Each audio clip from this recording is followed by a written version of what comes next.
We have all heard the saying, it takes money to make money, and although this is true, many still don't really understand exactly what this means or how it works in practice. But the truth is that once you're able to unlock the mindset of having your dollars make more dollars, and then having those dollars, those new ones, make even more dollars, you are quickly going to find your way to financial freedom. But in this video, we are going to go through some of the basics, yet some complex concepts and strategies involving dividend growth investing.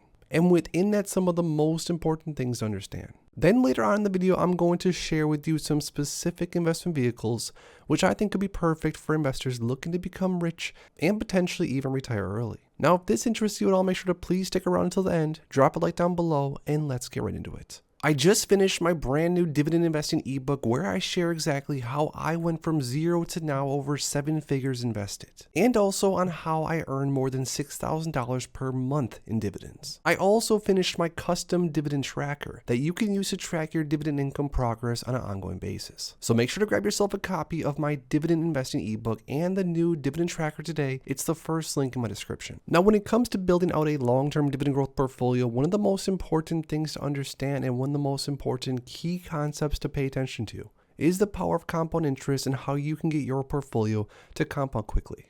And in a quick second, I'm going to share with you my actual dividend growth portfolio, which you can see right here on the screen, and show you exactly how the power of compounding has helped me grow this portfolio to a point to where now I earn north of $6,000 per month every single month of the year. Now, right over here on Investopedia, let's talk about the power of compound interest. It says some key takeaways. Compounding multiplies savings or debt at an accelerated rate. Compound interest is interest calculated on both the initial principal and all previously accumulated interest. Now, generating interest on interest, and this is sort of what I talked about earlier, generating money from those new dollars, and then once those dollars are money, generating more money from those, is known as the power of compound interest. Now, a few key things to understand when it comes to the power of compound interest. You're going to be able to build out a larger portfolio as long as you give the portfolio enough time to grow, and on top of that, reinvest all the dividends along the way. Take this portfolio for an example with a $10,000 starting principal and $12,000 of annual contribution into this portfolio. An initial dividend yield of around 5%, an expected annual dividend amount increase of around 3%, and an expected annual share price appreciation of 5%. 30 years invested with the distribution frequency quarterly and then drip turned on, all the dividends being reinvested. This $10,000 portfolio year one, of course, is going to be worth $10,000. But after it pays around $509 in dividends and after the annual contribution, this portfolio year two is already worth $23,000. Now, skipping ahead, you can see the power of compounding take place as all those dividends are reinvested and as the portfolio continues to have more money added to it. All along time, the principal is getting larger and larger because the asset you bought into is growing.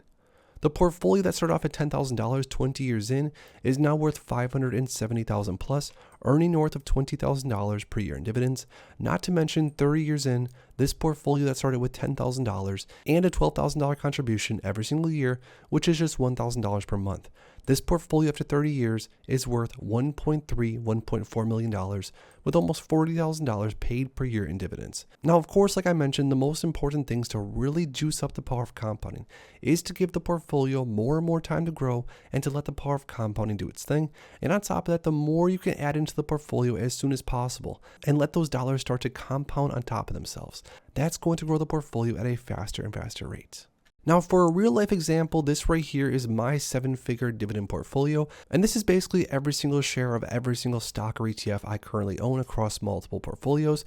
And side note, you can grab yourself this exact same dividend tracker if you want to track your dividend progress. It's the first link in my description. But as this portfolio sits currently, like I mentioned, it's currently bringing in roughly $75,000 per year in dividends, or around $6,200 per month. And that's because over the years, over several years, this did not happen overnight. But I bought into dividend paying stocks and ETFs, different things like shares of Apple, companies like Verizon, or ETFs like QYLD or even JEPI. For years now, I've been buying into these different dividend paying ETFs and stocks, but maybe the most important part, the thing I decided to do while buying these different stocks and ETFs over the past several years, is that I decided to take every single dollar, more or less, that I was paid in dividend income over the past several years and reinvest every dollar into more different dividend stocks and ETFs. So just to be clear, for an example, Realty Income, ticker symbol O, which I currently have around 2,848 shares of that I've been buying for around 5 or 6 years now, Realty Income now pays me around $700 every single month in dividends. And of course, I could take that $700 and go buy something nice, go have some fun. But instead, what I do every single month is I buy more shares of Realty Income from the money that Realty Income paid me. So to recap, I buy shares of Realty Income, they pay me dividends, and then with the dividend income, I buy more shares of Realty Income. And then guess what? Next month after that, Realty Income is going to pay me even more. And then I can, of course, buy more shares of Realty Income. And like I showed you, as long as you do this over a significant time frame and add as much money as you can into the portfolio into high quality different stocks or ETFs, the portfolio will start to have a life of its own and the power of compounding will take off until the portfolio reaches the point to where you're financially free. So if you are still watching at this point in the video, make sure to drop a like down below if you're enjoying what you're seeing. But I did promise that I was going to give some examples, some real life examples of some of my favorite different stocks and or ETFs that have the power of compounding sort of built into them. Now take SCHD for example, one of my favorite long-term buy and hold ETFs. This ETF in my opinion has sort of the power of compounding baked in, because if you look at SCHD's dividend history, you can see that SCHD has consistently paid more and more in dividends year over year since around 2011. Now what this is going to mean for you is going to be magical. As you buy more shares of SCHD for example, and this is only going off of what SCHD has done historically, and even though we can't base the future off the history, we can at least use it as a template. But as SCHD continues to pay more and more year after year, and a long time, if you keep on buying SCHD and reinvest their dividends along the way, you're not only going to have the power of compounding from reinvesting the dividends, but also the actual asset's going to pay you more and more, or at least has historically. But the cool thing is it's not just SCHD. Of course, throughout the market, there's plenty of different dividend-paying stocks and ETFs that also have had some significant dividend growth historically. Take the VIG ETF or the Vanguard S&P 500. This is, of course, a very common, popular ETF that most investors have at least a share or two in their portfolio.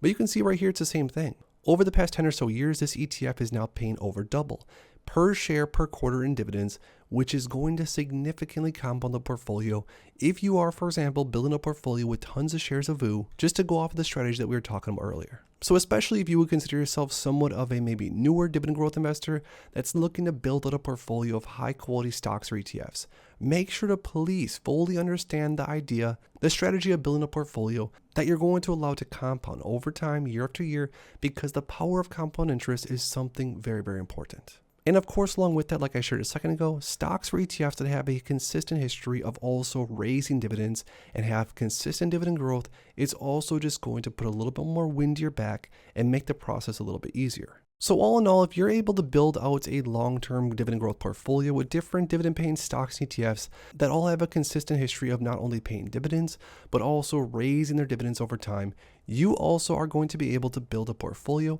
that's going to pay you more and more and more as long as you can stay the course and stick to the strategy at hand. But now I want to hear from you guys down below in the talks of building out a long-term dividend growth portfolio. What's your number one favorite asset, whether it's a stock or ETF? Drop the ticker symbol in the comments down below. If you enjoyed this video, make sure to please drop a like on it and subscribe for more future content like this. Thanks as always for stopping by, and if you are interested in investing, make sure to check out these recent videos I posted right here.